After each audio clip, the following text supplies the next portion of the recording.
Hi everyone, welcome back to Falcon's House. This is the first episode of Season 2 of my Lost Watch Through. It covers episodes 1 through 3. This season starts off a lot faster than Season 1. The episode opens up with a new character waking up and doing something with an old computer, then getting dressed. It seems like the time frame that this place was built was in the 70s. He injects himself with something, I'm assuming some sort of medicine or steroids or antibiotic, something like that to maybe prevent the sickness or something. He stops what he's doing when there's an explosion, and he gets a gun and uses some sort of device and mirrors to see what happens, and sees Jack and Locke after they blow open the hatch. Locke and Jack cannot agree on if they should enter the hatch right now. Locke wants to go down right away, and this was their original plan, was to hide all the survivors down there. Jack thinks that the broken ladder means that it'll take too long and it's not worth the time to go in right now, and that they should wait for morning. Which kind of makes sense too. Shannon, who is watching Vincent while Walt was on the boat, sees that he has run off and gets Saeed to help her look in the jungle. At least they are going out in pairs now instead of going off by themselves like they have been for a lot of the show, or they just randomly wander off and you never know what's out there with monsters and polar bears and other people. So they probably shouldn't do that, but they had been doing it up to this point, but here at least she is making a smart choice. When she gets separated from Saeed, after hearing Vincent, she falls down and sees Walt dripping wet. He then disappears right as Saeed comes up. Is this something with Walt's special abilities? That he can teleport around, or is some sort of like Ghost Walt or something? Does Vincent have a special connection to Walt that allows Walt to seek him out and be that wherever Vincent is? She tells the other survivors about it, but nobody else believes her, and then she is just stressed out about it. In the flashback, Jack meets Sarah, who he was previously getting married to, and who is in the car crash and needs surgery. He tells her that she is unlikely to walk ever again, and that will be paralyzed from the waist down, and needs to prepare for that. His dad gets mad at him for not having a better bedside manner, and that everyone wants to hear that 1% chance that they'll be able to be better instead of the realistic time. I disagree, and I think that it needs to be tailored to the specific person. Some people you can tell the straight truth to and they're going to be fine, and some people you need to sugarcoat everything and not tell them exactly what the truth is so that they can try to get better. Jack operates on her to try and fix her spinal cord injury. After that, he goes and runs on the stairs of a stadium. He sprains his ankle and meets a man named Desmond who is preparing for a race around the world. Desmond tells him that he needs to have more hope. As Desmond leaves, he says he'll see him in another life. Does Desmond have powers like some of the other people that we've seen? It may just be that I've watched a lot of time travel shows lately. 12 Monkeys, Future Man, Agents of S.H.I.E.L.D. But it does feel like there could be a time travel thing going on with the hatch bunker being in the 70s, the Black Rock being a much older ship, and people that seem to know things. When Jack goes to tell Sarah that the surgery was not successful, she asks him why she can wiggle her toes and that she is somehow better. So somehow a miracle happened, and even though he didn't fix her, she still got fixed. Back on the island, Jack gets back to the caves and tells everyone that they won't be able to go into the hatch, but that it'll be alright, which is different than the normal pessimist Jack that just tells them the truth and not sugarcoating things. Locke comes and gets some rope to lower himself into the hatch, and Kate says she wants to help Locke and goes with him. When they reach the hatch, Locke says that Kate should be the one to go down the hatch because she's lighter and it'll be easier for her to go down. At some point, the rope begins to break and she slides down really quickly and drops the flashlight. After Locke regains control, she says she sees a light. There is then a really bright light that shines out of the hatch into the sky, and the rope goes slack and she is gone. Jack has now told the survivor what has happened and that Arzt is dead. He then decides that he is going to go help Locke and Kate, but when he reaches the hatch, nobody is there. He lowers himself into the hole and starts following the tunnel, passing a painting and a wall where the key around his neck is pulled by a magnetic force. He sees some shoes on the floor, and then he enters a room with a computer and a key labeled execute. Locke shows up and tells Jack not to touch the computer. Jack asks where Kate is, and then we see that Locke is being held at gunpoint. They threaten to shoot Locke if Jack doesn't put his gun down. Jack doesn't do it and asks Locke if this is what he meant by all roads lead here. Jack recognizes Desmond as the guy that has the gun on Locke. I guess this is what Desmond meant by see you in another life. In the next episode, the people that were on the raft are still alive. Sawyer is able to swim, even though he was shot, and he can hear Michael screaming for Walt, and Sawyer screams for Jin. Sawyer rescues Michael by dragging him onto a broken piece of raft and performing CPR.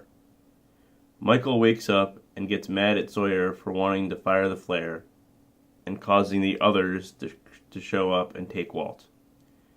They then notice a shark circling them, and Michael once again blames Sawyer for bleeding.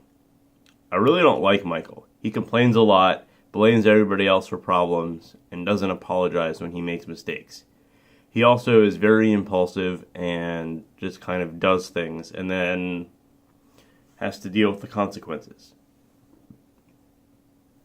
In the flashback, Michael is mad that he's being asked to give up Walt and threatens to sue Susan so that she can't leave the country with Walt, even though she already left Walt in a different country and he's not here currently. When they get to mediation, her lawyer is better than his and makes Michael look bad by not knowing basic things about Walt and bringing up the fact that Susan paid for Michael's medical care after he got hit by the car. The reason why he doesn't know things about Walt is that Susan has been keeping away, so it's not really his fault as to why he doesn't know the basic questions about Walt, because she didn't tell him and he wasn't there because she wouldn't let him be there. She should just let him be a partial father that he wants to be. Go to Europe, do whatever, but then let him talk to Walt or visit Walt or whatever. And then Walt will know he exists, but she still gets what she wants.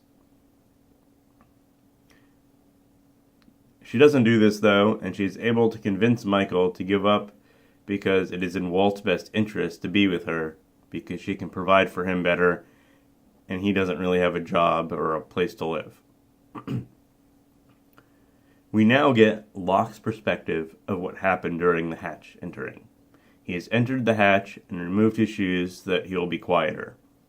He comes across Kate in the computer room. Desmond comes up behind Locke and asks him if it is him.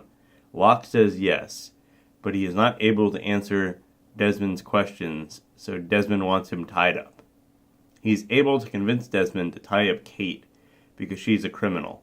Desmond agrees and tells Locke to tie up Kate, but he also gives her a knife so that she can free herself. She finds herself in a room full of food and a weird Dharma logo that was also on Desmond's jacket. Are they the ones that set up the hatch? Do they have any connection to everything else going on the island? She then climbs into the air duct in the room. An alarm begins to sound, and Desmond forces Locke to the computer and tells him to enter the numbers on the computer.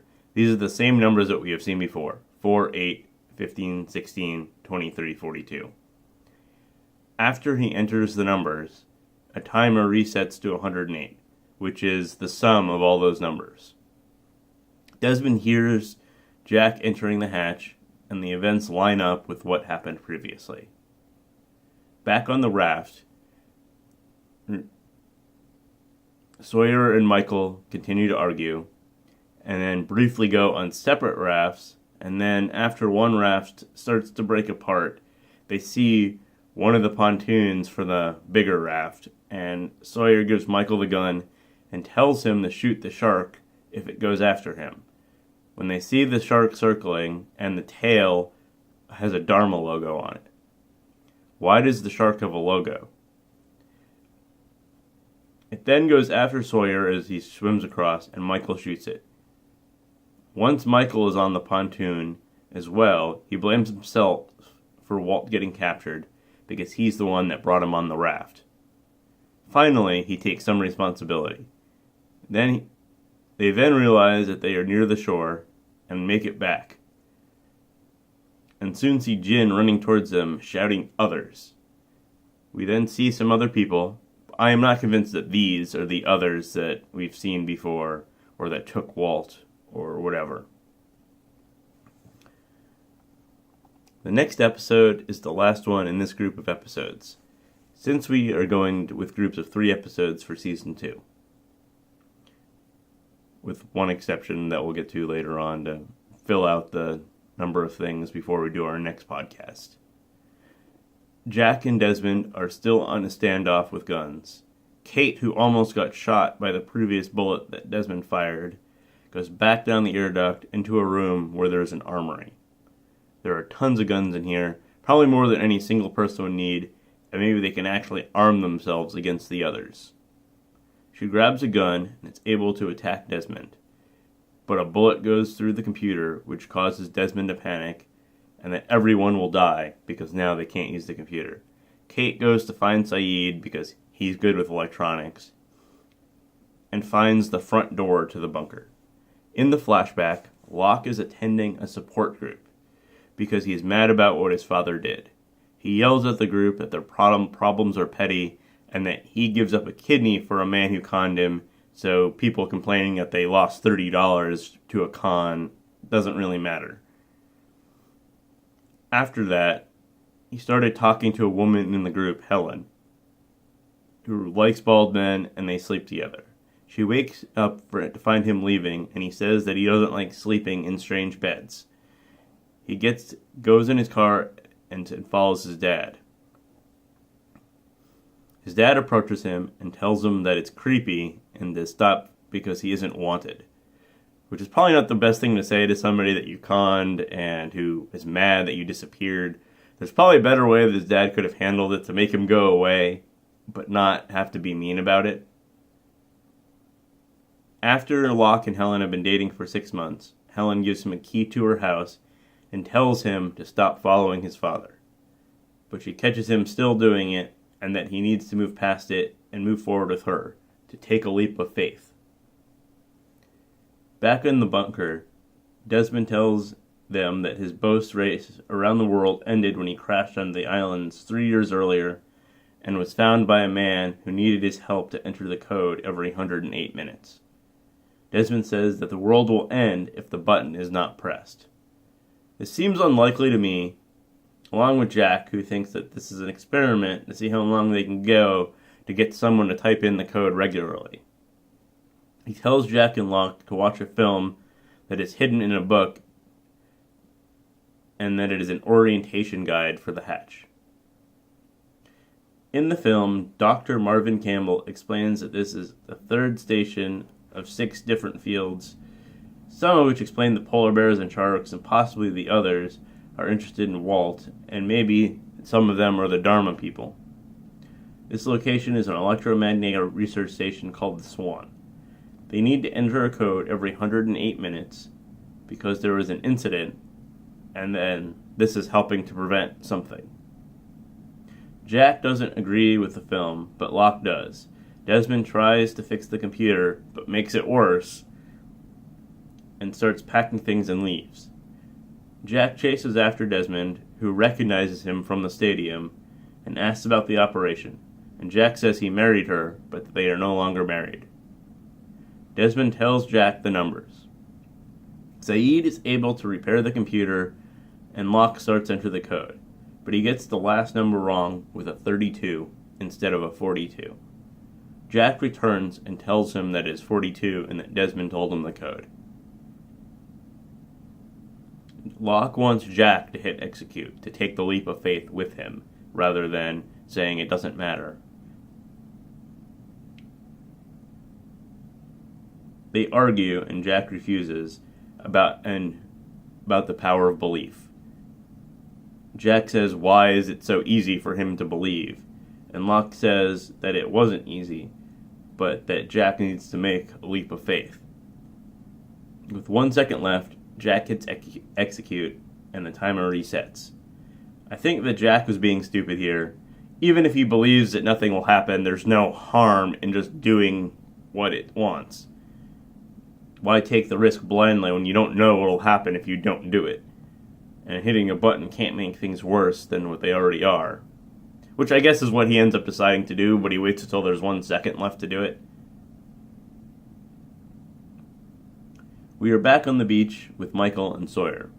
Jin runs up and the others, and his arms have been bound. They're able to free him.